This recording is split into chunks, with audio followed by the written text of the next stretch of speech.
कोशिशें ही कामयाब होंगी जब तेरी ये जिद आग होगी।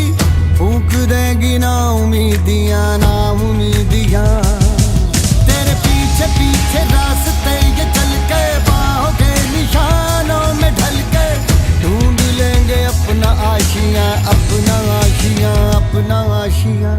लम्हों से आंख मिला के रख दे जी जान लड़ा के, टूटी शमशीरों से ही हो।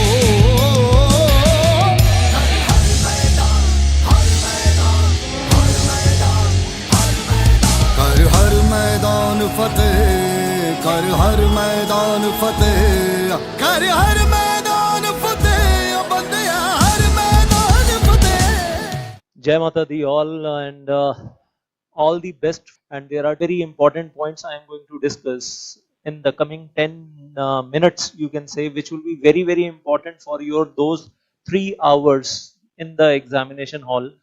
On my YouTube channel, in the playlist CS exam preparation, there are at least 10 videos कि आपको एग्जाम से 2 महीने पहले क्या तैयारियां शुरू कर देनी होती हैं और एग्जाम से पहले 1 हफ्ता पहले क्या करना चाहिए।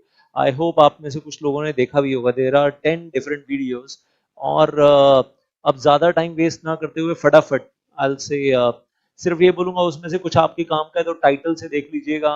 अगर आपके काम की कुछ चीज़ें हैं जो एग्जामिनेशन हॉल में काम आने वाली हैं, how to write the answer, how to present the answer, वो सब कुछ अलग अलग प्रैक्टिकल क्वेश्चंस और शॉर्ट नोट्स के आंसर्स कैसे लिखने हैं, उन सब के बारे में बात की हुई है अलग से।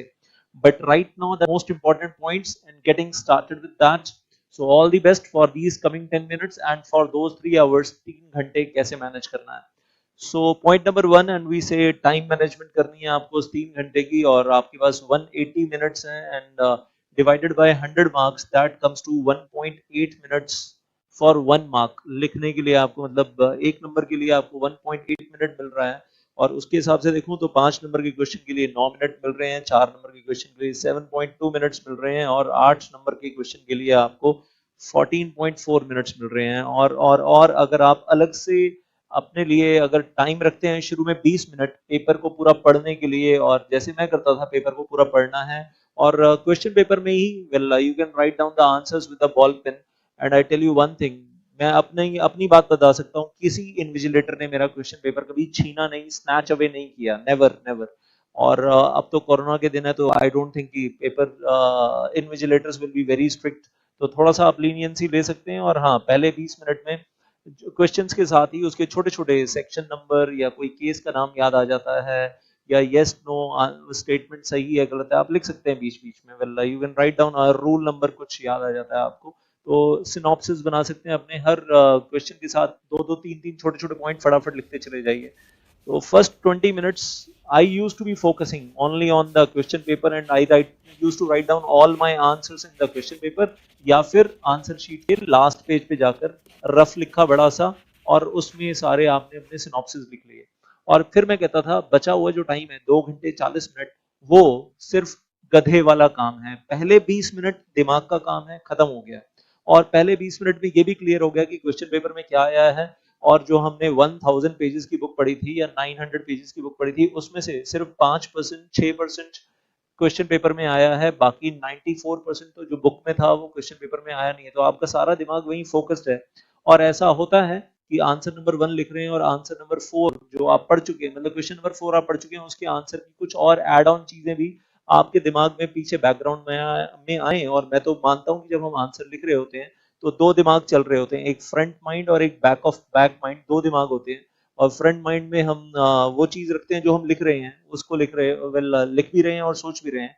और back of the mind question number 2, question number 3, question number 4 अपने आप सबकॉन्शियस माइंड ऑटोमेटिकली आपको आगे के क्वेश्चंस के आंसर्स के बारे में कुछ कुछ टिप्स देता रहता है, विच कीप्स ऑन हैपनिंग। तो फर्स्ट 20 मिनट्स दिमाग वाला काम पूरा अच्छे से कर लीजिए, then remaining 2 hours 40 minutes as I am saying सिर्फ क्लैरिकल जॉब है, सिर्फ वो जो आपने टिप्स लिख लिए हैं बीच में उन्हीं को लंबा लंबा खींचना है। आंसर की फ्रेमिंग कर लीजिए पहले 20 मिनट के अंदर, दिमाग में सोच लीजिए कि पहला पॉइंट कौन सा होना चाहिए, दूसरा कौन सा, तीसरा कौन सा, चौथा कौन सा, कंक्लूड कैसे करना है, ये चीजें कुछ दिमाग में पहले से सोच के चलते हैं। एंड देन यस अगर आपने 20 मिनट्स निकाल दिए तो 160 मिनट्स आपके पास बचे एंड देन राइटिंग टाइम जो आपको मिल रहा है 1.6 मिनट्स पर mark over there and 5 marks का क्वेश्चन है तो 8 मिनट्स, 4 मार्क्स क्वेश्चन है तो 6.4 मिनट्स और 8 मार्क्स क्वेश्चन है तो 12.8 minutes. And I tell you one thing, मुझसे पूछेंगे तो इससे एक्चुअली कम टाइम लगता है अगर आपकी हैंडराइटिंग स्पीड शुरू से बहुत अच्छी है और हैंडराइटिंग रीडेबल है। और वो गलती मत कीजिएगा कि पहला दूसरा आंसर तो आपने मोती पिरो पिरो के लिखा है और बहुत खूबसूरत हैंडराइटिंग में लिखा है और आंसर नंबर 5 और 6 पे पहुंचते ही कीड़े मकोड़े शुरू हो गए। वो काम मत कीजिएगा प्लीज। शुरू से हैंडराइटिंग की स्पीड ऐसे बढ़िया रखिए जैसे वो हैंडराइटिंग रखनी है जैसे 2 घंटे पूरे होते हैं और बेल बजती है कि 2 घंटे पूरे हो गए तो हाथ की स्पीड तेज हो जाती है उस वक्त, थर्ड आवर शुरू होते ही। वो स्पीड शुरू से रखिए please please please. And then I will say जब आपके सामने आंसर शीट आती है और फर्स्ट पेज पे आप देखते हैं answer to the question number, अब आप जो भी लिखना चाहते हैं, अगर मान लीजिए क्वेश्चन नंबर 4 आपका बेस्ट है, आप क्वेश्चन नंबर 4 पार्ट ए से शुरू करते हो, आप बिल्कुल शुरू कर दो, लेकिन ऊपर लिख दो आप ऊपर ऊपर की आप पार्ट ए ऑफ, अगर आपका पेपर अगर 2 पार्ट्स में कि पार्ट ए अटेम्प्ट कर रहे हो या पार्ट बी अटेम्प्ट कर रहे हो। कई स्टूडेंट्स का मैंने देखा कि वो पेपर बहुत वेस्ट करते हैं, यहाँ लिखेंगे पार्ट ए और उसके नीचे 2 लाइनें छोड़ेंगे फिर लिखेंगे आंसर टू क्वेश्चन नंबर 4 और ऊपर जहां लिखना था, जहां स्पेस दी हुई आंसर शीट में उसको छोड़ देंगे। That looks very bad. अपने आंसर शीट की प्रेजेंटेशन खराब मत करना, पेपर चेकर बुरा मान जाता है, उसको अच्छा नहीं लगता उसके दिल को, और कहीं ना कहीं वो हो सकता है आंसर्स में मार्क्स देते हुए कुछ गड़बड़ कर दे, आधा नंबर 1 नंबर हर आंसर में कम हो जाएगा तो दिक्कत होगी। प्रेजेंटेशन खराब मत करना, that is what I am trying to say. तो जहां पर आपको दिया गया वहीं से शुरू कीजिए। एंड अगर 4 नंबर का क्वेश्चन है तो मैं मानकर चलता हूँ you are writing your answer short note types आया है तो आप वेल टाइटल देंगे ऊपर और टाइटल नीचे आंसर लिखेंगे तो it may go to 1 page which contains 30 lines और बीच में आप 4-5 गैप्स देते हैं, एक एक लाइन का गैप देते हैं हर पैरा के बाद, तो 26 लाइन्स में आप अपना आंसर लिख रहे होते हैं। Well you may be writing little shorter answer, may be 3/4 of the page, हो सकता है पूरा पेज, टॉपिक कुछ ऐसा है कि आप पूरे पेज पे स्ट्रेच नहीं कर सकते हैं, 3/4 of the page you are writing your answer, ऐसा हो सकता है। आंसर की लेंथ कैसे मैनेज करनी है, दैट इज पॉइंट नंबर 2। और अगर आपका 5 नंबर का क्वेश्चन है तो फिर से बोल रहा हूँ आपके एक सिंगल पेज पे 30 लाइन्स हैं, -4 लाइन्स बीच में मैं मानता हूँ आप ब्लैंक छोड़ेंगे इन बिटवीन। जब paragraph first para then 1 line gap second para, 1 line gap third para, 1 line gap fourth para, तो 26 लाइन में आप अपना आंसर लिख रहे हैं और एक लाइन में आप 6 या 7 वर्ड्स लिखेंगे। ऐसा मत करना कि एक लाइन में 3 वर्ड्स लिख रहे हैं 4 वर्ड्स लिख रहे हैं, that looks very bad, don't do that. एक लाइन में आप 6 या 7 वर्ड्स लिखेंगे तो आपके पास जो टोटल बनेगा 155 टू 180 वर्ड्स का एक आंसर बनेगा ये फुल पेज के ऊपर। और अगर हो सकता है आप ज्यादा लिखना चाह रहे हैं तो थोड़ा सा नेक्स्ट पेज पे भी जा रहे हैं और आप 200 और मे बी 210 वर्ड्स तक जा रहे हैं, well in that range you are writing your answer. तो इन चीजों का थोड़ा सा ध्यान रखिएगा कि आपकी वर्ड लेंथ कितनी होनी चाहिए। एक शॉर्ट नोट भी लिखना है, लिफ्टिंग ऑफ कॉर्पोरेट व्हील, तो शॉर्ट का मतलब बहुत शॉर्ट नहीं कर देना है, you should give the reasonable length. हाँ, ऐसा भी होता है इन सम क्वेश्चंस कि 4 या 5 नंबर का क्वेश्चन है और अगर हम इंस्टीट्यूट के मॉड्यूल में भी देखें तो लिखने के लिए आपके पास 4 लाइन से ज्यादा का आंसर है ही नहीं, वो 4 लाइन से ऊपर जा ही नहीं सकता क्योंकि इंस्टीट्यूट के मॉड्यूल में भी उस टॉपिक के ऊपर 4 लाइन ही है, 4 लाइन से फालतू है भी नहीं। तो ऐसा हो सकता है कि आपका आंसर 4 लाइन में खत्म हो जाए और वो 100% करेक्ट है, मतलब प्रैक्टिकली होता है ऐसा, वो क्वेश्चन पेपर पे डिपेंड करता है, आपके सामने जो क्वेश्चन आता है उस पर डिपेंड करता है। तो उस केस में अननेसेसरली आप लंबा नहीं खींचेंगे आंसर को, बट अदरवाइज ये जो आपके सामने स्टैंडर्ड है and this standard may very, flexible है, may vary from time to time a little bit depending upon the question also, that is there। फिर एक चीज हमेशा बोलता हूँ, प्रॉपर टाइटल जरूर दो आंसर के शुरू में, टाइटल नहीं देते और सीधा आंसर शुरू कर देते हो, पेपर चेकर को अच्छा नहीं लगता, वो मार्क्स कम हो जाते हैं ऑटोमेटिकली उसमें। हर पैराग्राफ के बाद 1 लाइन गैप जरूर दो, first para 1 line gap, second para 1 line gap.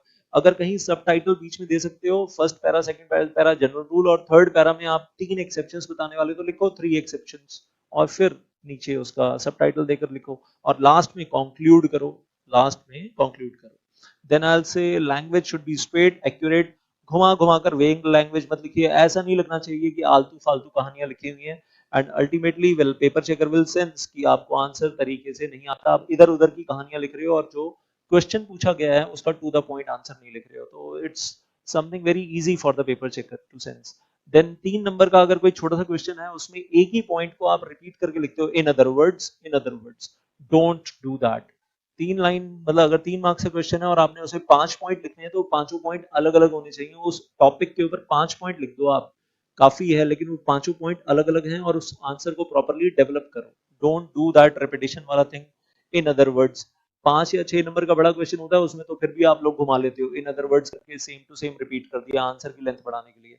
छोटे क्वेश्चंस में बिल्कुल ना करें। And then I will say first answer question number 1 से शुरू करना जरूरी नहीं है, क्वेश्चन नंबर 4 से शुरू करो, क्वेश्चन नंबर 3 से शुरू करो, जहां आपकी परफेक्शन है। और आपको मालूम है मुझे सेक्शंस, केस लॉ का नाम सब कुछ याद है, परफेक्शन के साथ आता है, तो वहां से शुरू करो। और मतलब पहला आंसर कुछ ऐसा होना चाहिए कि आपने पहली बॉल पे छक्का मार दिया, चौका मार दिया, छक्का मार दिया। और अगर पहली 4 आंसर आपने बढ़िया बढ़िया लिख दिए हैं और पहले 4 आंसर्स में लेटर से 16 16 16 16 मार्क्स है या 15 15 15 15 मार्क्स है और आपके हाथ में वो वेल 48 टू 60 मार्क्स, कहीं ना कहीं 50 टू 60 मार्क्स बहुत सॉलिड आपने कर दिया ना, पेपर चेकर चेक करे और उसके मुंह से निकले वाह वाह वाह वाह वाह वाह। और पहले 4 आंसर अगर करते हुए ऐसे है, आखिरी के 2 आंसर में अगर थोड़ा सा मतलब स्टैंडर्ड कम भी हो रहा है, अब पार है लेकिन स्टैंडर्ड थोड़ा सा कम हो गया, तो उसमें भी पेपर चेकर खुश होकर हो सकता है हर आंसर में आधा नंबर, 1 नंबर, आधा नंबर, 1 नंबर ज्यादा देगा, जितने भी पार्ट्स वो चेक करेगा आगे। तो खुश करिए पेपर चेकर को। उसको अगर पहले आंसर में आपने दुखी कर दिया ना, यार मजा नहीं आ रहा है यार पढ़कर, आगे वाले आंसर्स अगर बढ़िया भी लिखे होंगे ना, ऑटोमेटिकली आधा आधा, एक एक नंबर कम होता चला जाएगा और फिर लड़ाई तो हम लड़ नहीं सकते हैं उसमें। तो don't do that. And that is I am always stressing perfection in the first 4 questions. मतलब 15-15 नंबर के 4 क्वेश्चन अगर सॉलिड हो जाएं और 60 नंबर अगर सॉलिड हो जाता है तो इट इज वेरी गुड अगर परफेक्शन के साथ। Then understand the demand of the question. कई बार हम टॉपिक तो पढ़ लेते हैं कि अच्छा इस टॉपिक के ऊपर हमने कुछ पढ़ा था, लेकिन क्वेश्चन पेपर में क्या पूछा गया है वो नहीं पकड़ पाते हैं, तो वो पकड़ना बड़ा इंपॉर्टेंट है। Understand the demand of the question and accordingly give the answer. उस टॉपिक के साथ आप उस टॉपिक पे आंसर नहीं दे रहे हो जो पूछा जा रहा है और आसपास की कहानियां घुमा रहे हो और आपने 2 पेज का आंसर लिख दिया और उसके अंदर आपने 300 350 वर्ड्स लिख दिए, आधा नंबर देगा कोई खुश होकर कि चल यार 2 पेज किसी ने भरे हैं तो 5 नंबर में से आधा नंबर दे दो। और अगर हो सकता है कोई क्रॉस लगाने वाला मूड में बैठा होगा, यार सब फालतू फालतू बातें लिखी है, जो पूछा था वो तो लिखा ही नहीं है, तो बड़ा सा क्रॉस लगा देंगे and marks will be 0 in that case. तो आलतू फालतू लिखने का कोई फायदा नहीं। Then well then I will say then question number जहां पर भी आपको दिया गया लिखने के लिए वहीं पर लिखिए जो मैं शुरू में बता चुका हूं, दैट इज देयर। आपकी कोई क्वेरीज हैं, ask in the comment box of this video, most welcome. And yes I will से share the video with your friends ताकि बेनिफिट उनको भी हो जाए। ये पॉइंट्स सबके दिमाग में रहने चाहिए। All the best and I will से गिव योर 200% और 2000%। जब एग्जाम दे ही रहे हैं तो पूरी जान लगा कर देंगे ना, इतने मुश्किल सर्कमस्टेंसेस में अगर एग्जाम देने के लिए जा रहे हैं। So take care and whatever you want to ask in the comment section of this video. Thank you so much. Jai Mata Di.